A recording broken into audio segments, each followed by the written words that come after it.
Oh man, guys, it is good to be theorizing about Borderlands 3 right now. We just got a bunch new hints at some actual confirmed things that are really exciting because it's something actually concrete that's going to happen, confirmed. And that's great. Some other hints at things, some leaks that we're going to cover. And originally this video was going to be about the vehicles, but that would honestly be a pretty boring video anyway. So I'm going to change it. Still going to be talking about what I predict will be in Borderlands 3, but it's going to be a little different this time. Let's jump right into it.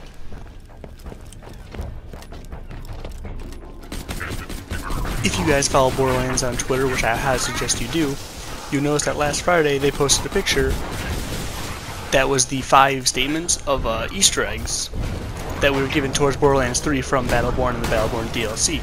Now, it doesn't give us any new information, it's just really interesting to see it come from Borderlands, because it seems almost like they're beginning to give the hype themselves. They're like, hey, this is a thing, this is happening, we know it, you know it.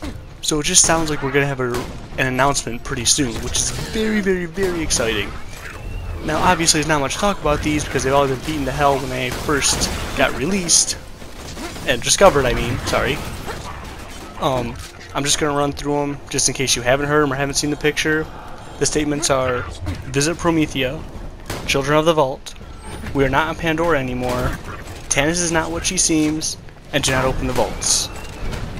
Oh man, just saying him again, seeing him again, it gets me so excited for this game. And obviously that's what they wanted to do. They want players and the fans and the community to get ramped up. So we will most likely see an announcement very, very soon, and that is very exciting. I'm not going to spend any time in this video or really any of my videos talking about what those statements mean, because A, most of them are pretty self-explanatory, and B, when those Easter eggs were first discovered, there's a ton of videos posted on them by other YouTubers. Just check them out. I mean, most of them are self-explanatory, like I said, but that backstory lore is pretty interesting, and a lot of other people can tell you better than I can about what's going on. So check that out. I would suggest doing that.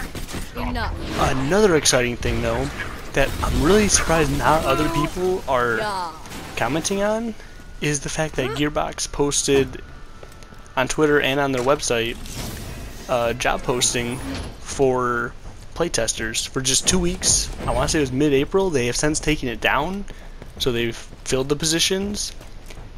But that's really interesting. That means that a game at Gearbox is ready for playtesting, which not necessarily Borderlands 3, but let's be honest, what else would they be working on that would be, you know, in playtesting stage at this stage? So that's really exciting that they are playtesting this, and obviously with playtesting comes a lot of leaks usually afterwards, because people don't keep their promises.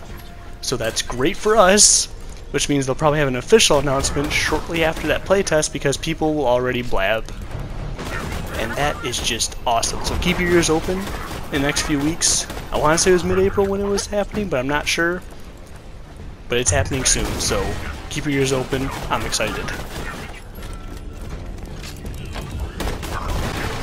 Also, in the past couple weeks, there have been some leaks and some rumors. Now, I've not personally checked out these leaks, so I don't know how legit they are, or even how promising of a lead they are. But it's just something excited to talk about, and anything that could possibly be in Borderlands 3, I just really like talking about. So I'm going to talk about them. Now, if you happen to stumble upon these videos, I'm sure you've already heard them. I'm not going to cover them in detail because, like I said, I haven't personally checked out the leak. I'm not going to, you know, expose something I'm not even sure is legit. I'm just going to tell you what I heard might happen and my thoughts on them. So, let's jump right into it.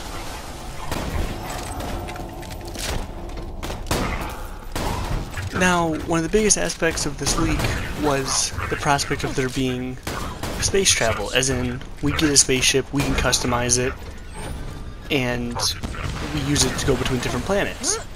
Which, the ending of Borderlands 2 made it sound like, yeah, we'd be getting to go to different planets. And this kind of, not so much confirms it, obviously, just because it's a leak and it's got to be taken with a grain of salt, nothing's confirmed. But it would make sense that, yes, there are Vault-on-War planets, we know that now, on multiple more planets, not just Promethea. So yeah, it would make sense that we'd be flying to these different planets. Now, a lot of this different things come with it. With space travel, will we actually be able to fly the ship, or will it be more of a hub world? I'm guessing it's more of a hub area, kind of like Sanctuary. It'll just be that game, Sanctuary. Maybe we can customize a little bit more. That'd be pretty neat to see.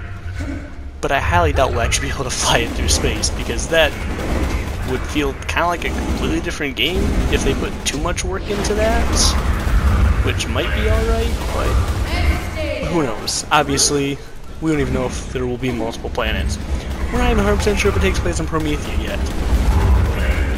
Granted, it's almost all but guaranteed at this point, but that's the problem with rumors. We don't know anything.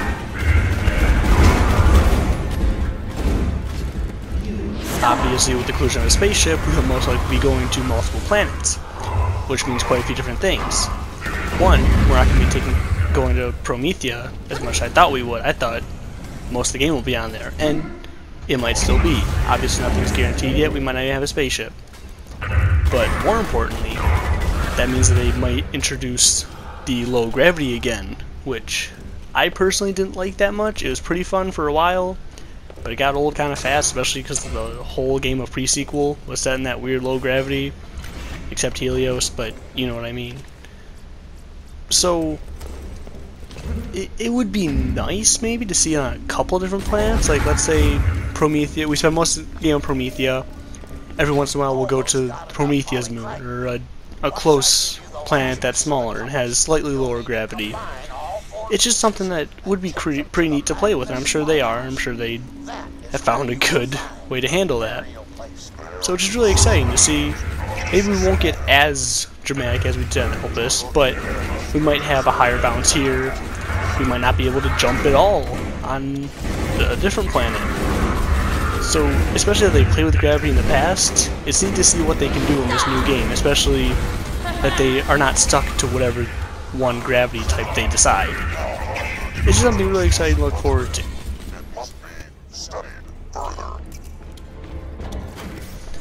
This really isn't news.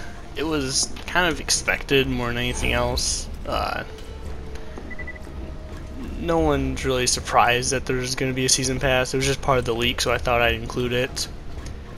A lot of people are torn on this. I personally am okay with a season pass if, you know, they offer a fair price for a fair bit of content. I'm against microtransactions. That's just me personally. I'm actually planning on having a debate about that with my one friend, if I can get him on the channel soon.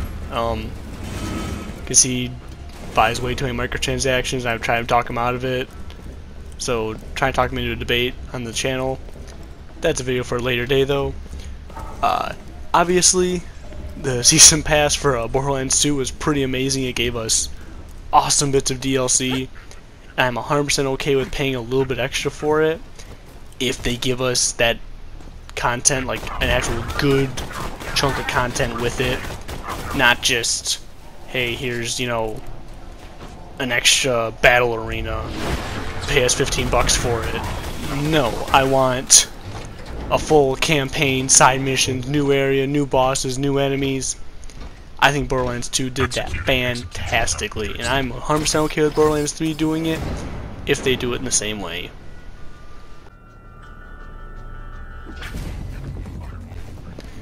Now, the other videos talked about the leak also mentioning June 10th being the announcement date for Borderlands 3, which is honestly later than I would expect. That is beautiful. Now, obviously, if we get an announcement by June 10th, that'd be awesome. I'm not arguing that, because just hearing anything about it as soon as we can would be amazing.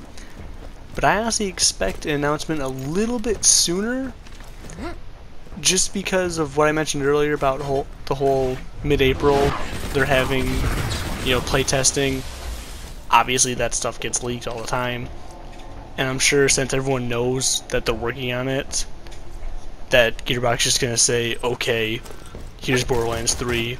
Right now they're really just trying to suppress the hype, but with how much stuff they've been kind of, you know, leaking out, putting on Twitter, talking about in interviews, they're not suppressing anything right now. The hype is real. The hype keeps going.